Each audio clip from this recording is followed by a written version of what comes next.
दोस्तों, कहने को तो रवि बहुत ही ज़्यादा होशियार था और वो इतना ज़्यादा होशियार था कि वो किसी भी कॉलेज में जहाँ भी वो पढ़ता, वो अव्वल नंबरों से पास होता था और इतनी अच्छी उसकी स्कूलिंग थी कि उसके टीचर लोग बहुत ही ज़्यादा उसको माना करते थे क्योंकि वो बहुत ही बेस्ट था पढ़ने-लिखने में। लेकिन वो अपनी जो है ज़िंदगी के चक्कर में जो है वो फेल हो जाता है और वो अपने एक मालिक की लड़की से शादी करता है।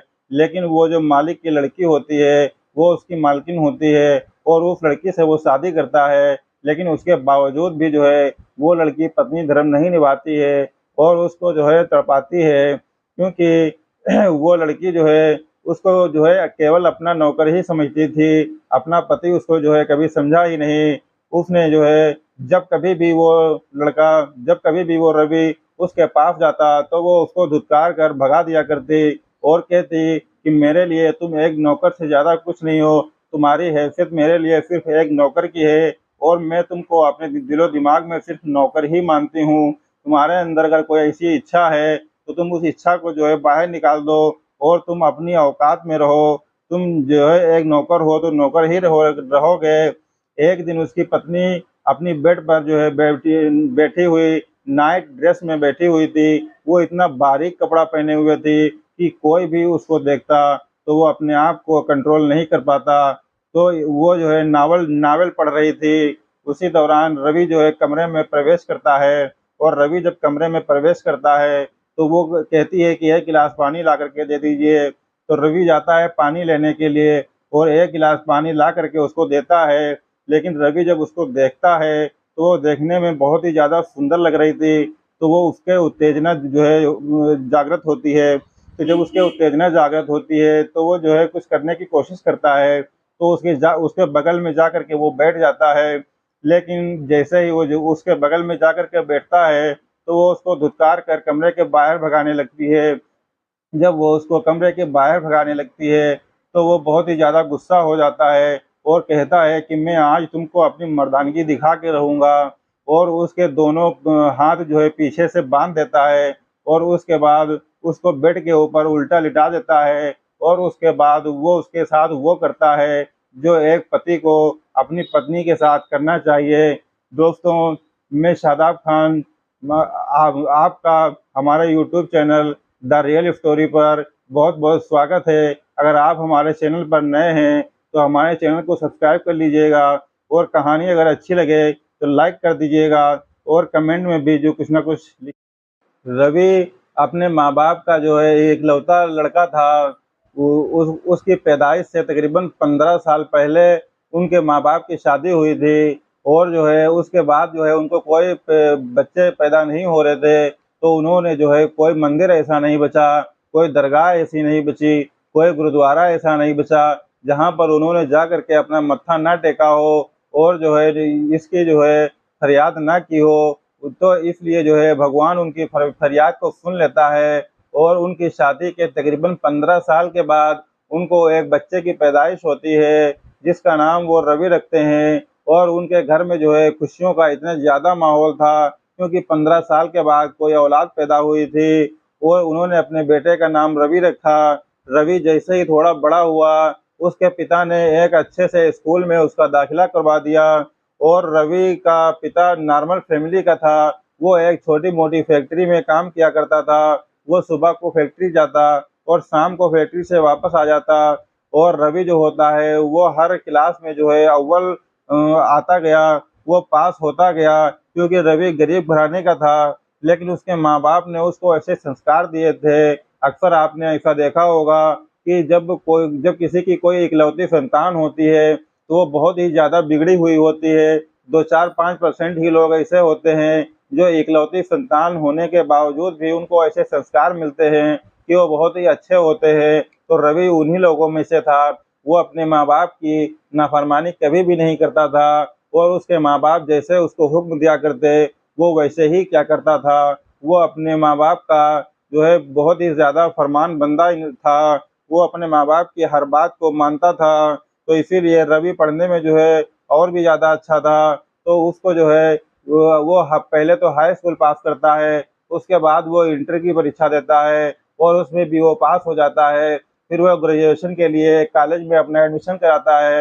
एडमिशन कराने के बाद 3 साल ग्रेजुएशन करता है और उसमें भी वो अव्वल आता है। तो उसके बाद एमए में एडमिशन लेता है, लेकिन घर की माली हालत कुछ खराब होने के कारण वो जो है अपनी जो है छोड़ देता है पढ़ाई, और वो सोचने लगता है कि अब मैं बड़ा हो गया हूँ और हमारे पिता जो है बूढ़े हो रहे हैं, मैं उनका सहारा बनूँगा। इसलिए वो अपनी पढ़ाई को छोड़ देता है और किसी नौकरी की तलाश में लग जाता है और सोचता है कि कोई छोटा-मोटा काम कर लूँगा, तो अपने बाप का सहारा बन जाऊँगा और हमारे बाप को किसी भी प्रकार की कोई दिक्कत नहीं होगी, क्योंकि वो अपने बाप का जो है फरमान बंदा था, वफ़ादार बंदा था। वो सोचता है कि अगर कि मेरी किस्मत में कोई नौकरी लिखी होगी, तो यहीं से जो है मिल जाएगी। उसकी सीवी जो है देख कर के कोई भी अच्छी से अच्छी नौकरी उसको दे देता।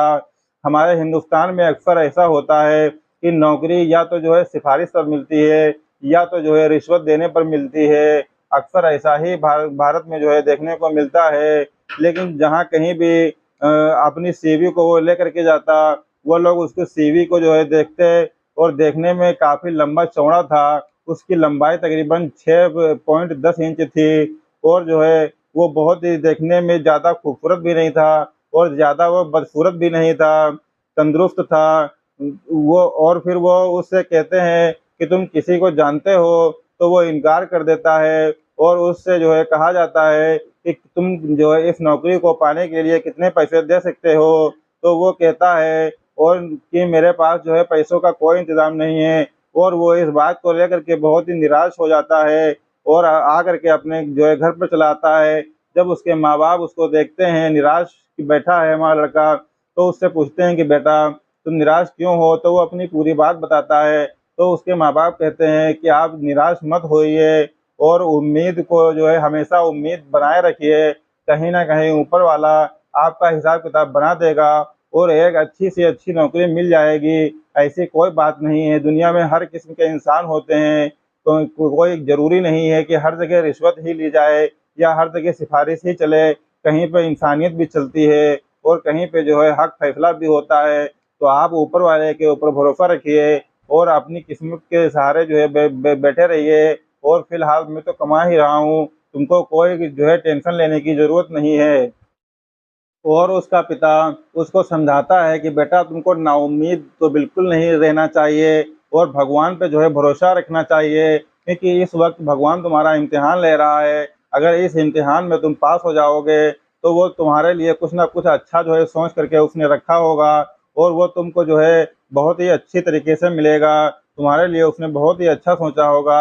इस तरह के दिलासे उसके माँ-बाप उसको जो है दिलाया करते, और वो रवि जो होता है वो अपने माँ-बाप के पैर छूता और अपने माँ-बाप से आशीर्वाद लेता और किसी न किसी बड़ी कंपनी में जाता और अपनी सीवी को दिखाता और अपनी नौकरी की तलाश में जाता। इसी तरह रवि हर कंपनी में जाता, कंपनियाँ बदलता रहता, लेकिन हर जगह यही काला गोरख धंधा था कि या तो किसी की सिफ़ारिश चाहिए, या तो जो है पैसों की डिमांड की जाती, और इन सब चीज़ों में वो पीछे रह जाता और वो इससे बहुत ज़्यादा परेशान हो चुका था। वो एक दिन आता है और अपने प पिताजी से कहता है कि पिताजी, अब मैं बहुत ही ज़्यादा परेशान हो चुका हूँ और आप ही की तरह किसी छोटी-मोटी कंपनी में कोई काम कर लूँगा, लेकिन अब नौकरी तो मुझे मिलेगी नहीं। लेकिन एक दिन एक कंपनी से इंटरव्यू के लिए एक कॉल आती है और उसकी माँ उसको आशीर्वाद देती हैं और उसकी माँ उससे कहती हैं कि बेटा, आज मेरा दिल ये कह रहा है कि ये नौकरी तुमको जो है मिल कर के रहेगी। तभी वो रवि सुबह जो है उठता है और उठने के बाद जो नहाता-धोता है और तैयार होता है ऑफ़िस जाने के लिए, और वो जैसे ही तैयार होकर के रोड पर आता है और घड़ी में देखता है कि इंटरव्यू में केवल 20 मिनट रह गए हैं, तो वो सोच में पड़ जाता है कि ये आखिरकार ये इंटरव्यू कैसे होगा, क्योंकि मुझको तो इतना लेट हो गया है। तभी वो दूसरी तरफ से देखता है कि उसका दोस्त एक मोटरसाइकिल लेकर के आ रहा था, तो वो उसको रोकता है और उसको रोकने के बाद उससे कहता है कि आज मेरा एक इंटरव्यू है और मुझे इंटरव्यू के लिए जाना है और 20 मिनट केवल केवल मेरे पास बचे हुए हैं, और अगर मैं किसी भी चीज़ से जाऊँगा तो मैं नहीं पहुँच पाऊँगा, जिससे कि मेरा इंटरव्यू छूट जाएगा। तो आप प्लीज़ जो है अपनी बाइक हमें दे दीजिए और हम 2 घंटे के बाद आपकी बाइक को वापस कर देंगे। तो वो कहता है कि ठीक है, ले लीजिए। और वो उसकी बाइक को लेता है और बाइक को वो स्टार्ट करता है और अपने ऑफिस की तरफ चला जाता है। ये सब दुआओं का ही असर था कि वो उसका दोस्त जो होता है वो फरिश्ता बनकर आता है और उसको बाइक दे करके चला जाता है और रवि अपने ऑफिस की तरफ चला जाता है।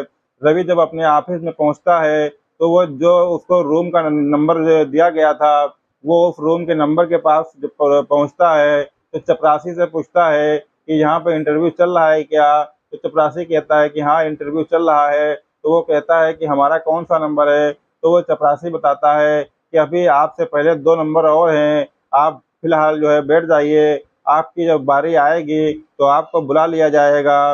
रवि का जब नंबर आता है तो वो रूम में जाता है, फाइल को अपने हाथों में जो है लिए हुए बहुत ही नर्वस था। वो जैसे ही अंदर एंट्री करता है तो वो देखता है कि उसके सामने एक खूबसूरत हसीना बैठी हुई थी, वो पिज़्ज़ा खा रही थी। तो उसने जो है अपनी फाइल को उसके उस हसीना के हाथों में पकड़ा दिया और वो जो हसीना होती है, वो उस फाइल को, जो उसके बगल में एक बूढ़ा आदमी बैठा था, वो फाइल उसको पकड़ा देती है। वो जो बूढ़ा आदमी होता है, वो उस फाइल को चेक करता है, उसके पन्नों को पलटता है और उसकी तरफ देखता है और उससे पूछता है कि तुम्हारी लंबाई क्या है? तो वो रवि बताता है कि हमारी लंबाई 6 फुट 10 इंच है। तो वो कहता है कि ठीक है। उसके बाद वो उसको पन्ने को पलटता हुआ और उस फाइल को वो अपनी अपनी लड़की जो हसीना होती है उसको दे देता है और जो है वो पिज़्ज़ा खा रही थी, तभी वो उसके जो है पन्नों को पलटती है और उसकी तरफ देखती है। उसके बाद जो है उस फाइल को वो रवि को दे देती है और कहती है कि आप बाहर बैठ जाइए और अपनी बारी का इंतज़ार कीजिए। फिर रवि जो होता है वो बाहर आता है और बहुत ही नर्वस हो जाता है। वो सोचता है कि पता नहीं नौकरी मिलेगी या नहीं मिलेगी। इसी के बाद जो है वो बैठा रहता है और उसके बाद अंदर से एक बुलावा आता है और कहा जाता है कि चलिए आपको जो है साहब बुला रहे हैं। तो वो जैसे ही रवि अंदर जाता है तो वो जो बूढ़ा आदमी जो होता है वो उससे जो है हाथ मिलाता है और कहता है कांग्रेचुलेशंस, आपकी नौकरी पक्की है, कल से आप ड्यूटी पर आ जाना। वो ये सारी बातें सुन करके बहुत खुश हो जाता है और जो है ऑफिस के बाहर निकलता है। ऑफिस के बाहर निकलने के बाद वो एक मिठाई का डिब्बा लेता है और मिठाई का डिब्बा ले करके सीधे सबसे पहले वो अपने उस दोस्त के पास जाता है जिसने उसको बाइक दी थी, जिसकी वजह से उसका इंटरव्यू नहीं छूटा और जिसकी वजह से उसको ये नौकरी मिली। वो तुरंत उसके घर पर पहुंचता है और सबसे पहले उसको मिठाई खिलाता है और उसके माँ-बाप को भी मिठाई खिलाता है और उससे कहता है कि मैं तुम्हारा बहुत ही एहसानमंद हूँ, तुम मेरे लिए फरिश्ता बन कर के आए थे और जो है ये नौकरी तुम्हारी वजह से मिली है मुझे। अगर तुम मुझे बाइक ना देते तो मैं वक़्त पर वहाँ नहीं पहुँच पाता और ये नौकरी मुझको नहीं मिलती, इसीलिए मैं तुम्हारा बहुत ही एहसानमंद हूँ। तो वो कहता है ऐसी कोई बात नहीं है, दोस्ती में सब चलता रहता है। उसके बाद वो वहाँ से निकल जाता है और निकलने के बाद वो अपने घर पर पहुँचता है और अपने घर पर जब वो पहुँचता है तो उसके हाथ में मिठाई का डिब्बा होता है। तो उसके घर वाले जब उसको देखते हैं तो वो समझ जाते हैं कि आज इसको नौकरी मिल गई है।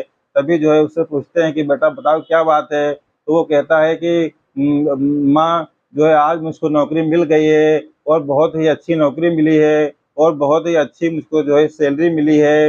ये सारी चीज़ें घर वाले सुन कर के बहुत खुश हो जाते हैं और जो है वो अपने माँ-बाप को मिठाई खिलाता है और मिठाई खिलाने के बाद उसके जो पिताजी होते हैं, वो उसको उस मिठाई के डिब्बे को जो है ले लेते हैं और उसके बाद वो घर के बाहर निकल जाते हैं और मोहल्ले में जा कर के चिल्लाने लगते हैं कि आओ, आओ सब लोग मिठाई खाओ आकर के, क्योंकि मेरे बेटे की नौकरी लग गई है। वो इसलिए इतना ज़्यादा खुश थे क्योंकि इतनी मन्नतों के बाद 15 साल के बाद उस बेटे की पैदाइश हुई थी और वो भी जो है उसको आज नौकरी मिल गई थी और नौकरी भी ऐसी मिली थी कि बहुत ही अच्छी नौकरी मिली थी। तो इसीलिए वो सबको जो है मिठाइयाँ खिला रहे थे और अगले दिन इसी तरह की जो है शाम हो जाती है। शाम को सब लोग सो जाते हैं। सुबह जब रवि सो करके उठता है और ऑफिस जाने के लिए तैयार होता है, तो जब वो नहा धो करके तैयार होता है तो वो सोच में पड़ जाता है कि हमारे पास तो कोई नए सूट भी नहीं है, तो हम क्या पहन करके जाएँगे? तभी वो सोच ही रहा था कि उसके पिताजी उसके पास आते हैं और कहते हैं कि बेटा तुम परेशान मत हो, कल हमारी सैलरी हमको मिल जाएगी और जैसे ही हमारी सैलरी मिलेगी मैं तुम्हारे लिए 2-3 सूट तुमको ला करके दे दूँगा और जो है जूते भी ला करके दे दूँगा, ताकि तुम ऑफ़िस में पहन करके जाना, क्योंकि तुम्हारे पास कोई नए कपड़े भी नहीं हैं। तो वो कहता है कि ठीक है पापा, और उसके बाद वो सोचता है कि मेरे पास तो जूते हैं भी नहीं आज पहन के जाने के लिए। तो वो सोचता है कि कल जिस दोस्त के मैंने जूते माँगे थे, आज भी उसी दोस्त के जूते माँग लेते हैं और पहन करके ऑफ़िस चले जाते हैं। उसके बाद मेरे पापा तो कल मुझे सूट और जूते ला कर के दे ही देंगे, उसके बाद मैं उसी को पहन करके जाया करूँगा। रवि टाइम से आधा घंटा पहले ही ऑफिस पहुंच जाता है और वहां पर जाकर के बैठ जाता है। और जब वो वहां पे पहुंचता है तो कुछ ही वर्कर्स वहां पे पहुंचे हुए थे और जो है बाकी धीरे धीरे लोग आ रहे थे, क्योंकि वो आधा घंटा पहले ही पहुंच गया था। तो वो चपरासी से पूछता है कि सर अभी आए हैं कि नहीं आए हैं। तो वो कहता है कि अभी सर नहीं आए हैं, क्योंकि अभी सर के आने का टाइम नहीं हुआ है। तो वो बैठ जाता है और उसके बाद धीरे धीरे वो देखता है कि लोगों का वहाँ पे काफ़ी जमावड़ा लग जाता है। मतलब इतना बड़ा वो ऑफ़िस था, इतने ज़्यादा उसमें कर्मचारी थे। तो जब वो उन सभी लोगों को देखता है, तो वो सोचता है कि इतने लोगों के बीच में हमको काम करना पड़ेगा। तो वो थोड़ा-सा उस टाइम परेशान हो जाता है। उसके बाद वो बैठा रहता है और फिर जब सर आते हैं, तो चपरासी उनसे आकर के कहता है कि सर आ गए हैं और वो आपको बुला रहे हैं। तब वो उनके ऑफ़िस में जाता है और सर जो है उनको कुछ कागज़ देते हैं और कहते हैं कि इस प्रोजेक्ट पर आपको काम करना है। तो वो कहता है कि ठीक है सर, मैं इस प्रोजेक्ट पर दिल लगा के काम करूँगा। वो उन कागज़ों को लेकर के अपने टेबल पर चला जाता है और उस प्रोजेक्ट को इतनी आसानी से करता है और इतनी अच्छी तरीके से काम करता है। उसके बाद जब उस कागज़ को वो लौटाने जाता है और अपने सर को बताने जाता है कि इस प्रोजेक्ट पे काम हो चुका है, तो उसके सर जो होते हैं, वो देखते हैं कि इतनी आसानी से, इतनी ईमानदारी से इसने जो है काम किया है, तो वो उसके दिल में जो है उसके लिए बहुत ही अच्छा जो है जगह बन जाती है और उसका मालिक बहुत ही ज़्यादा खुश होता है और कहता है कि बेटा, तुम एक दिन बहुत ही ज़्यादा तरक्की करोगे। और तकरीबन 6 महीने के अंदर ही वो अपने मालिक के अंदर एक ऐसी जो है जगह बना लेता है कि उसका मालिक जो है उसको अपने पास रख लेता है और नौकरी से हटा देता है और उसको अपने पास जो है अपने तौर पे जो है उसको रख लेता है। और एक दिन ऐसा आता है कि रवि को वो अपने ऑफिस बुलाता है और रवि से पूछता है कि बेटा, मैं आपसे एक बात पूछना चाहता हूँ। तो रवि कहता है बिल्कुल, आप पूछ सकते हैं। तो वो कहता है कि मैं आपसे ये पूछना चाहता हूँ कि आपकी शादी अभी हुई है या नहीं हुई है? तो वो कहता है कि नहीं सर, मेरी शादी अभी नहीं हुई है, क्योंकि मेरे माँ-बाप का कहना था कि पहले कुछ काम कर लीजिए, कुछ जो है हिसाब-किताब अपना अच्छा बना लीजिए, उसके बाद मैं तुम्हारी शादी कर दूँगा, इसीलिए मेरी शादी अभी तक नहीं हुई है। उसके बाद उसका जो बॉस होता है, वो उससे एक दिन एक अजीब सवाल पूछता है और कहता है कि शादी के बाद तुम अपने माँ-बाप को अपने पास रखोगे या अपने से दूर कर दोगे? तो वो जो है भौचक्का रह जाता है और सोच में पड़ जाता है कि सर ने एक ऐसा सवाल कर दिया है। तो वो सर से कहता है कि मेरे माँ-बाप मेरे लिए मेरी दुनिया है, उन्होंने मुझे पैदा किया है और वो मेरे लिए मेरी दुनिया है, मैं उनको भला कैसे छोड़ सकता हूँ? तो वो सर जो होते हैं वो थोड़ी देर के लिए सोच में पड़ जाते हैं और सोचते हैं कि कितना संस्कारी बेटा है और इसके माँ-बाप कैसे होंगे जिन्होंने इतने अच्छे इसको संस्कार दिए हैं। तो वो थोड़ी देर सोचते रहते हैं और उसके बाद रवि को जाने देते हैं और जो है एक दिन साहब जो है रवि से कहते हैं कि तुम अपने माँ-बाप से मुझे कब मिलवा रहे हो? क्योंकि जिन्होंने इतना संस्कारी बेटा पैदा किया है, मैं उनसे मिलना चाहता हूँ। तो रवि कहता है कि ठीक है सर, किसी दिन मिलवा दूँगा। और रवि जो है अपने में बहुत ज़्यादा श उसको शर्म आती है। वो सोचता है कि मेरे माँ-बाप इतने गरीब हैं और जो है मैं उनको अपने मालिक से कैसे मिलवाऊँ? लेकिन एक दिन जो है उसके मालिक कहते हैं कि आज शाम को तुमको अपने माँ-बाप को लेकर के हमारे बंगले पे आना है और ये मेरा ऑर्डर है और ये तुमको पूरा ही करना पड़ेगा। तो वो रवि जो होता है वो बहुत परेशान हो जाता है और अपने माँ-बाप से इस बात को बताता है। तो उसके माँ-बाप जो है तैयार होकर के जो है उसके बंगले पर डरे हुए, सहमे हुए आते हैं। तीनों लोग एक साइड में किनारे कहीं बैठ जाते हैं। तब तक के लिए जो है उसके जो साहब होते हैं वो आ जाते हैं और वो रवि से कहते हैं कि आ गए तुम लोग? तो वो कहते हैं कि हाँ, हम लोग जो है आ गए हैं। तो वो कहते हैं कि चलिए घर के अंदर चलिए। तो वो साहब जो होते हैं वो उनको घर के अंदर एक डाइनिंग रूम में ले जाते हैं और उनके सामने अच्छा सा अच्छा खाना पेश करते हैं, अच्छा से अच्छा नाश्ता पेश करते हैं और उनसे जो है हँस-हँस कर बात कर रहे थे।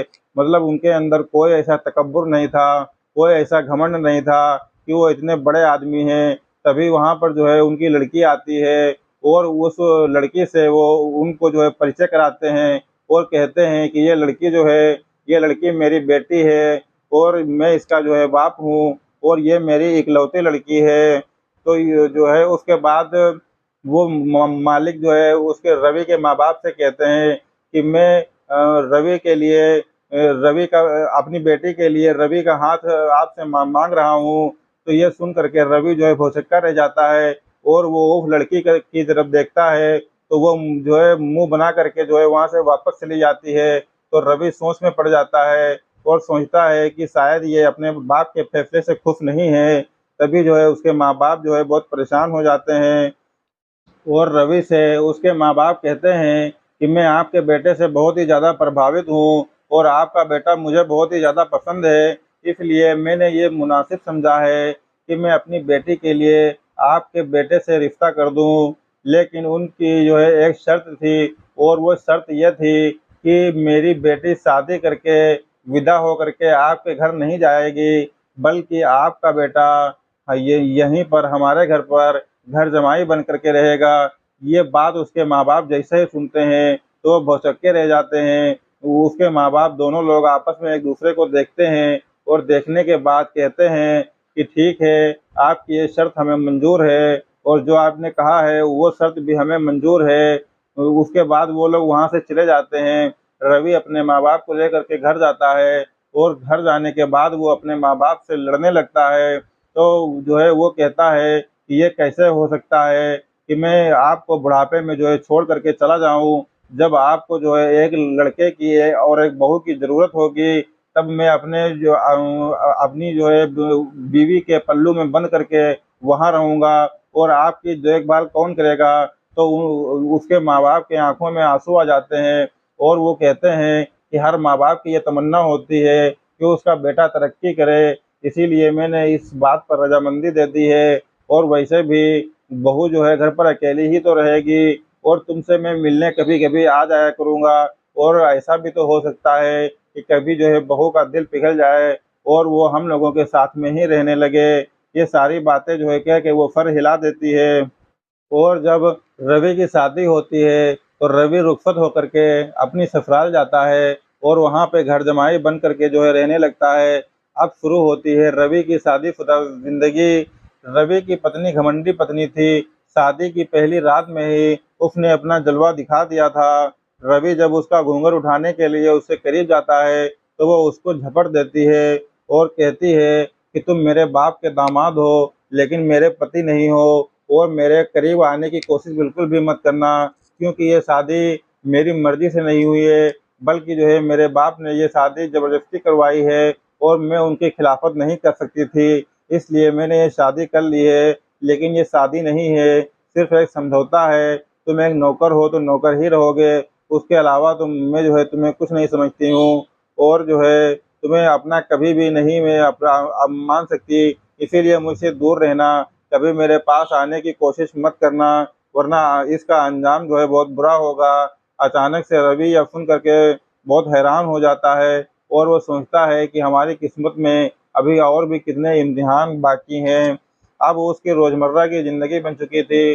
वो सुबह ऑफ़िस जाता और शाम को ऑफ़िस से जो है घर आता और इसी तरीके से उसकी ज़िंदगी जो है कट रही थी। उसकी पत्नी किसी न किसी बहाने से उसको औकात याद दिलाती और जो है घर के ज़रूरत का हर सामान उससे मँगाया करती, चाहे वो खाने-पीने का सामान हो या सब्ज़ी वग़ैरह हो या घर का कोई भी ज़रूरत का सामान हो, वो सारा सामान वो उसी से मँगाया करती, क्योंकि वो उसको अपना नौकर समझती थी और वो जो है जानबूझकर ये सब सह रहा था, क्योंकि उसने ऐसा कर ही रखा था, वो कुछ भी नहीं कर सकता था, वो चुपचाप रहता था।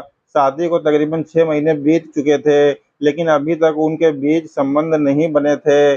कभी-कभी तो रवि को गुस्सा आता अपनी बीवी पर कि वो उसको सबक सिखा दे और अपने आप पर वो कंट्रोल करता।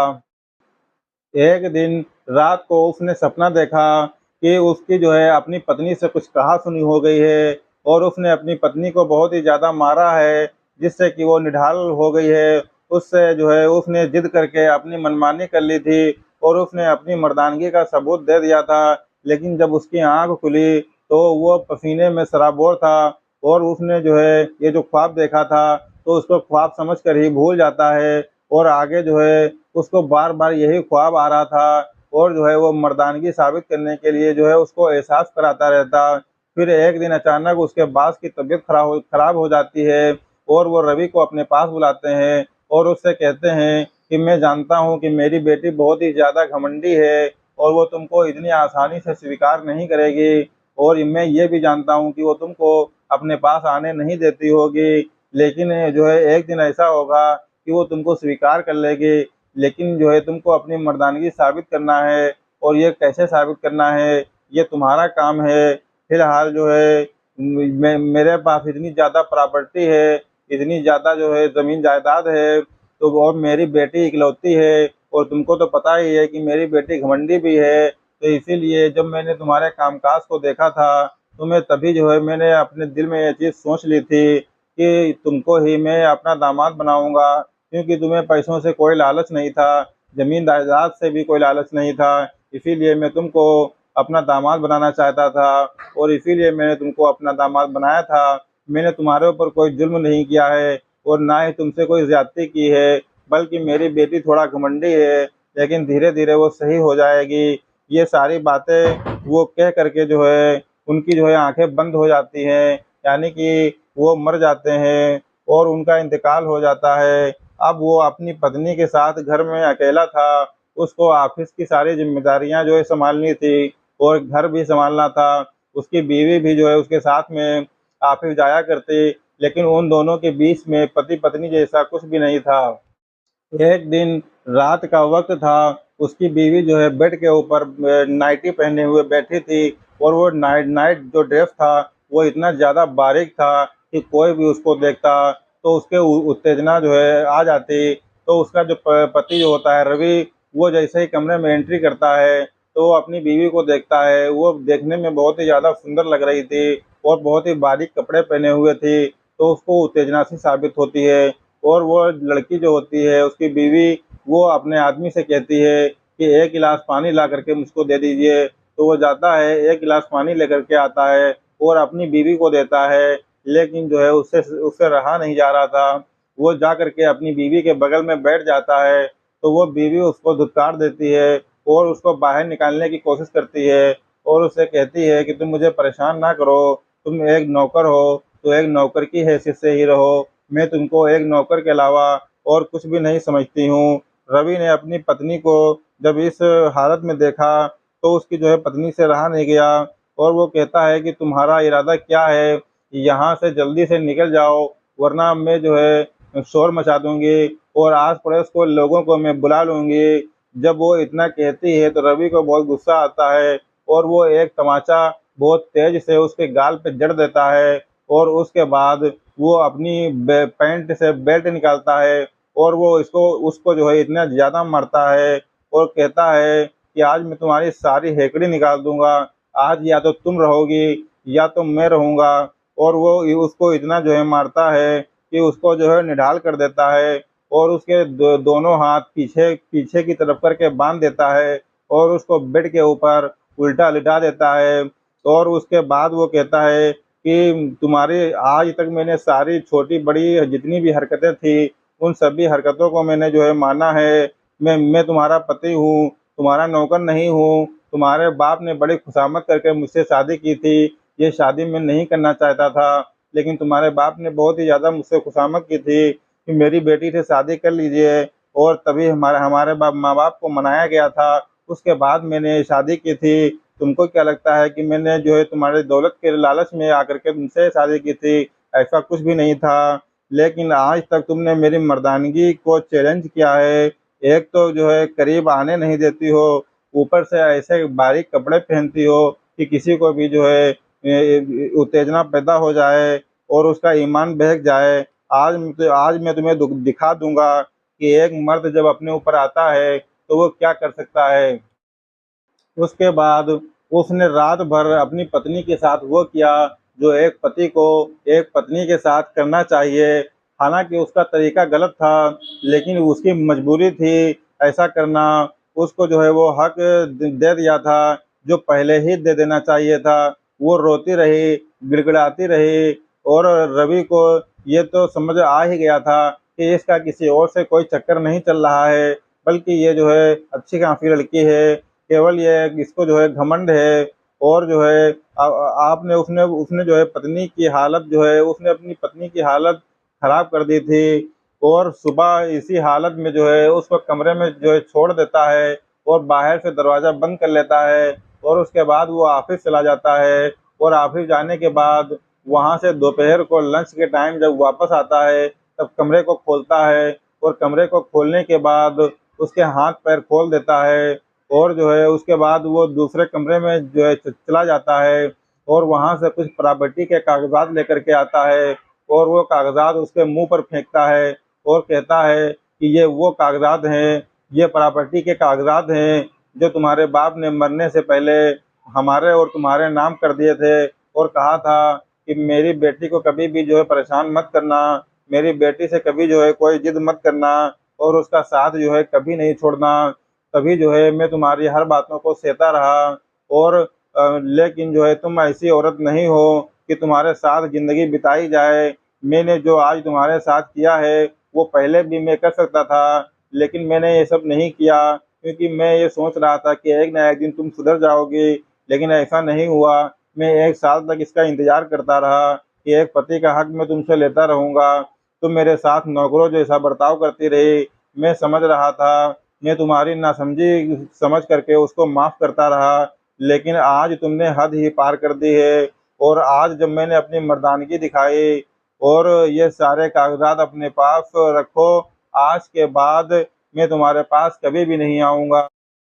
वो प्रॉपर्टी के सारे कागज़ात उसके मुँह पर मार करके बाहर निकल जाता है। और बाहर निकलने के बाद वो ऑफ़िस चला जाता है और ऑफ़िस में अपने काम में लग जाता है। उसके बाद जो है वो रात को अपने घर वापस नहीं जाता है, वो ऑफ़िस में ही रहता है। उसके बाद जो है दिन गुज़रता है, दिन में भी वो अपने घर नहीं जाता है। फिर अगली शाम जब आती है तो उसके पास फ़ोन आता है और वो जब फ़ोन को उठाता है तो वो उसकी बीवी बोल रही थी, वो चिल्ला रही थी, गिड़गिड़ा रही थी, अपनी माफ़ी माँग रही थी और कह रही थी कि तुम कहाँ चले गए हो? घर वापस आ जाओ। तो वो रवि जो होता है वो कहता है कि जहाँ पर एक पति को नौकर समझा जाता हो, वहाँ जो जहाँ पर पति की कोई इज़्ज़त ना हो, तो वहाँ पर वो पति रह कर के क्या करेगा? तभी जो है उसके माँ-बाप के पास जो है वो लड़की फ़ोन करती है और वो लड़की जो है उसको उसके माँ-बाप को अपने घर पे बुला लेती है। और उसके बाद उसके माँ-बाप उसके रवि के पास फ़ोन करते हैं और कहते हैं कि बेटा तुम कहाँ हो? तुम्हें मेरी कसम है तुम जो है घर चले आओ। तब वो अपनी माँ-बाप की जो है माँ-बाप के ऊपर रहम खाकर उसके जो है घर पे जाता है। और वहाँ पर जब जाकर देखता है कि वहाँ पे तीनों लोग मौजूद हैं, उसकी माँ, उसके पिता और उसकी बीवी भी मौजूद है। तो वो लोग उसके माता-पिता जैसे ही रवि को देखते हैं, तो रवि को भला-बुरा कहने लगते हैं और कहते हैं कि कोई अपनी पत्नी के साथ ऐसा भी बर्ताव करता है कि तुम 3-4 दिन से गायब हो और तुम्हारी पत्नी इतनी ज़्यादा परेशान है और तुम जो है कुछ सोच भी नहीं रहे हो। उसके माँ-बाप रवि से कहते हैं कि नाराज़गी का ये मतलब थोड़ी ना है कि तुम 3-4 दिन से घर से बाहर हो और ये कितनी अच्छी तुम्हारी पत्नी है, ये हमारी बहू कितनी अच्छी है कि ये कह रही है कि अब हम लोगों को भी अपने साथ रखेगी। और तुम इतना नाराज़ हो इससे कि 3-4 दिन से जो है घर नहीं आए हो। वो उसको बहुत ही ज़्यादा डाँटते हैं। तो उसके बाद जो है उसकी जो पत्नी होती है, वो उसके सामने हाथ जोड़ कर के खड़ी हो जाती है और अपनी जो है माफ़ी माँगने लगती है। तो और जो है उसके माँ-बाप कहते हैं कि आखिर तुमको क्या परेशानी है जिसकी वज़ह से तुम घर नहीं जा रहे हो? तुमको घर जाना चाहिए। अगर तुमको कोई परेशानी है तो तुम हमसे बता सकते हो, हम तुम्हारी समस्या का समाधान करेंगे। यानी कि रवि को ये लगा था कि अब उसकी पत्नी सुधर चुकी है और वो राज भी बा राज की बात जो होती है वो भी अपने माँ-बाप को नहीं बताई है। फिर रवि की पत्नी रवि के सामने हाथ जोड़कर खड़ी हो जाती है और कहती है कि मैं तुम्हें जो है गलत समझा। मैं ये समझती थी कि शायद तुम मेरी दौलत के सामने जो है झुक गए हो और हमारे बाप को जो है फंसा लिया है तुमने और जो है मुझसे ज़बरदस्ती शादी की है दौलत के चक्कर में। लेकिन उस दिन जब तुम वो सारे प्रॉपर्टी के कागजात मेरे मुँह पर जो है डाल करके चले गए और उसके बाद 3-4 दिन तक घर पर वापस नहीं आए, तो मुझे मेरी गलती का एहसास हुआ कि तुम्हें दौलत का कोई लालच नहीं है, तो और जो तुमने मेरी बहुत ही इज़्ज़त की है, इसलिए जो है मैंने सोचा है कि अब मैं जो है तुम्हारी बीवी बनकर रहूँगी और एक पत्नी धर्म निभाऊँगी और आपस में जो है प्यार मोहब्बत रहेगा। और फिर मैंने ये सोच लिया कि अगर कोई हमारा सच्चा हमसफ़र है, तो वो तुम हो, इसलिए मैंने तुमको फ़ोन किया था और मैंने तुम्हारे माता-पिता को फ़ोन करके यहाँ पे बुला लिया और अब ये लोग यहीं रहेंगी, ये लोग वहाँ पे नहीं रहेंगी। अब हम सब लोग एक साथ रहेंगे और मैं तुमसे वादा करती हूँ कि एक पत्नी का जो है फ़र्ज़ जो होता है वो निभाऊँगी। अब रवि का दिल भी पिघल चुका था और उसने अपनी बीवी को माफ़ कर दिया कि अब उसके 2 बच्चे हैं और जब उस रात उसने अपनी पत्नी को सबक सिखाया था, प्रॉपर्टी के कागज़ात उसके मुँह पर फेंक करके जब वो वापस चला गया था, बाहर चला गया था, तब उसको अपनी गलती का एहसास हुआ था और आज का दिन है कि कभी भी वो उसके सामने ऊँची आवाज़ में बात नहीं करती है और जबकि उसकी पत्नी बराबर की हिस्सेदार है, उसके जो है बाप ने हम दोनों के जो है बराबर-बराबर हिस्सा दिया था और वो हम जो है पूरी प्रॉपर्टी में हमारी बराबर की हिस्सेदार थी और वो पत्नी होने का बहुत ही अच्छा जो है फ़र्ज़ निभा रही है और अब वो हमारी बहुत ही अच्छी पत्नी बनकर रह रही है। दोस्तों, आपको ये कहानी कैसी लगी? अगर आपको ये कहानी अच्छी लगी हो तो प्लीज़ एक लाइक कीजिएगा और कमेंट कीजिएगा और अगर आप हमारे चैनल पर नए हैं तो प्लीज़ हमारे चैनल को सब्सक्राइब कर लीजिएगा क्योंकि एक सब्सक्राइब करने से आपका कुछ नहीं जाएगा, लेकिन हमारा हौसला ज़रूर बढ़ेगा और एक लाइक से भी हमारा हौसला बढ़ेगा। और अगर आप कमेंट करते हैं, कमेंट में अपना नाम और पता लिखते हैं, तो हम अगली वीडियो में आपका नाम और पता जो है वीडियो के अंत में जो है उसकी घोषणा करेंगे और आपका नाम जो है लेंगे। इस कहानी को सुनाने का दोस्तों इस कहानी को सुनाने का मकसद किसी की भावनाओं को जो है आहत करना नहीं है, किसी को चोट पहुँचाना नहीं है, बल्कि समाज में घटित हो रही घटनाओं से आपको अवगत कराना है ताकि आप उनसे कुछ सीख ले सकें और जो है उससे जो है इन घटनाओं से बच सकें। मिलते हैं एक नई कहानी के साथ, एक नए दिन, तब तक के लिए शब बख़ैर।